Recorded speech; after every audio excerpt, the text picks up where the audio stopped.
Hi everyone, నేను మీకు ఈరోజు ఇంపార్టెంట్ అయినటువంటి కరెంట్ అఫైర్స్ గురించి చెప్పబోతున్నాను. మీరు ఈ వీడియోని మొదటి నుండి చివరి వరకు ఎక్కడ స్కిప్ చేయకుండా చూసినట్లయితే ఈ కరెంట్ అఫైర్స్ మీకు అర్థమవుతుంది.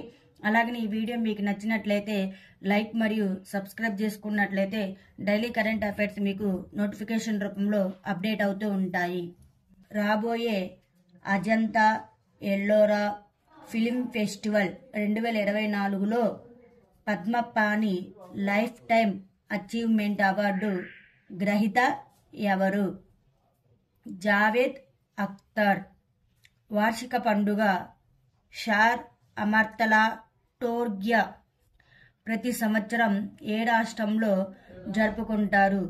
అరుణాచల్ ప్రదేశ్. ప్రపంచంలోనే అతిపెద్ద ధ్యాన కేంద్రాన్ని పీఎం మోడీ ఏ నగరంలో ప్రారంభించారు? వారణాసి. ఇటీవల ఏ దేశం ఆర్టిఫిషియల్ ఇంటెలిజెన్స్ గ్లోబల్ పార్ట్నర్షిప్ని నిర్వహించింది? ఇండియా.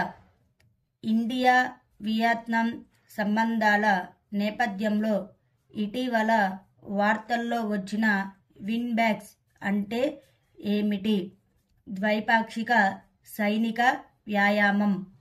బంగ్లాదేశ్ ఏ దేశాన్ని ఓడించి అండర్-19 ఆసియా కప్ 2023ను మొదటిసారిగా గెలుచుకుంది?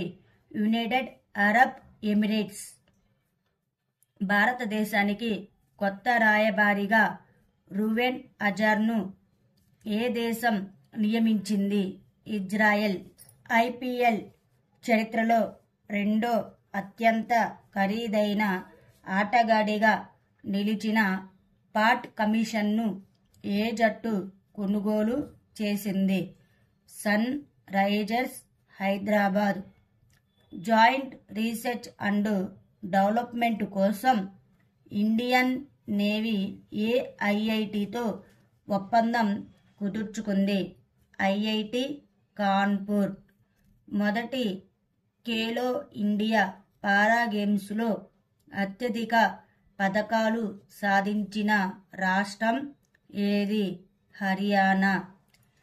ఢిల్లీ మేరట్ ప్రాంతీయ ర్యాపిడ్ ట్రాన్సిట్ సిస్టమ్ కారిడార్ కోసం భారత ప్రభుత్వం ఎవరితో రుణ ఒప్పందం కుదుర్చుకుంది? ఆసియా అభివృద్ధి బ్యాంకు. రాష్ట్రంలో ఎన్ని సైబర్ క్రైమ్ పోలీసు స్టేషన్లను తెరవడానికి ఉత్తరప్రదేశ్ ప్రభుత్వం ఆమోదించింది? 57. ప్రపంచంలోనే అతిపెద్ద కార్యాలయ సముదాయాన్ని ప్రధాని నరేంద్ర మోదీ ఎక్కడ ప్రారంభించారు? సూరత్.